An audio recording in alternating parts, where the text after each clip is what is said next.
During your sojourn in the United States, did you ever come across the disease? Never, but I know the type.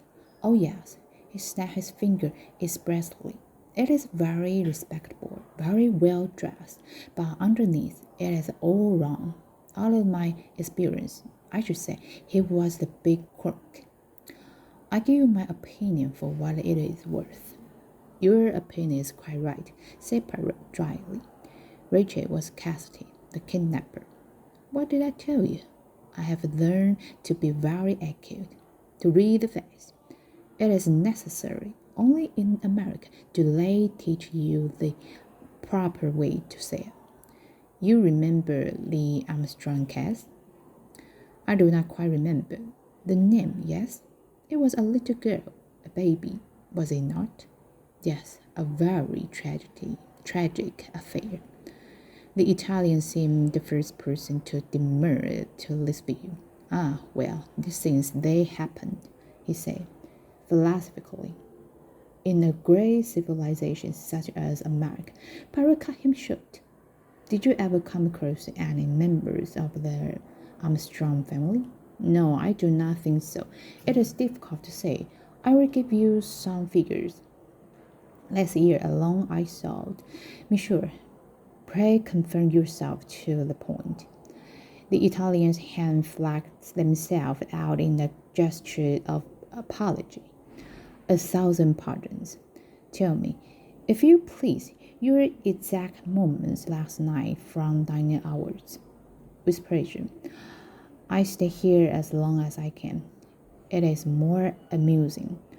A totally American gentleman at my table. He sells typewriter ribbons. Then I go back to my compartment. It is empty. The miserable John Bell, who shared it with me, is away attending to his master. At last he comes back, very long-faced as usual.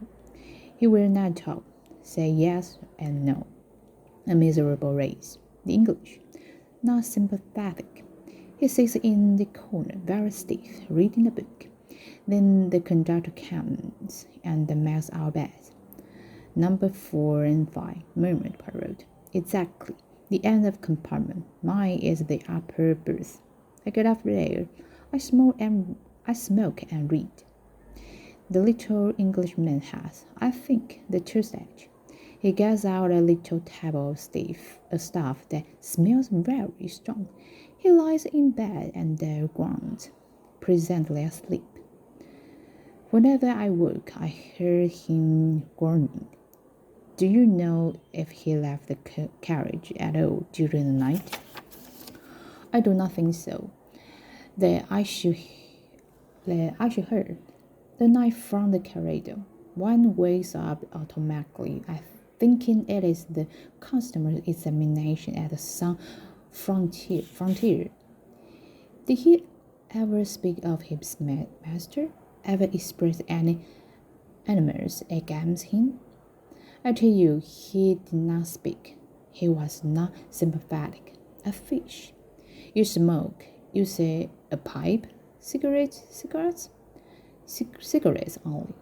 Poirot proffered him one which he accepted. Have you ever been in Chicago? Inquired Monsieur Bick. Oh, yes, a fine city. But I know best New York, Washington, Detroit. You have been to the states? No? You should go. Poirot posed a sheet of paper across to him. If you will sign this and put your permanent address, please.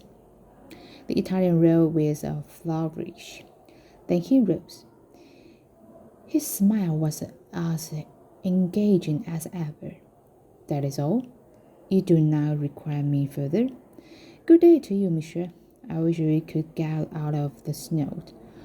I have an appointment in Milan. He shook his hand sadly. I shall lose the business. He departed.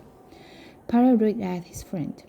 He has been a long time in America, said Monsieur Bick.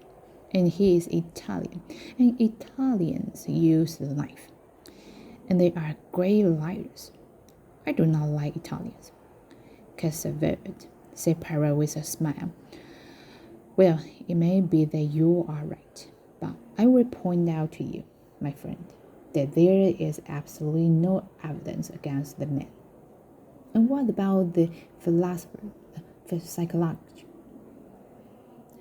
And what about the psychology? Do not Italians stop?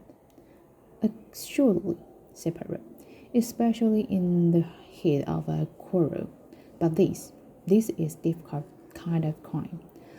I have a little idea, my friend, that this is crime very carefully planned and staged. It is a far-sighted, long-haired crime. It is not, how should I express it, a Latin crime. It is a crime that shows trace of a cool, resourceful, deliberate brain. I think an Anglo-Saxon brain. He picked up the last two passports.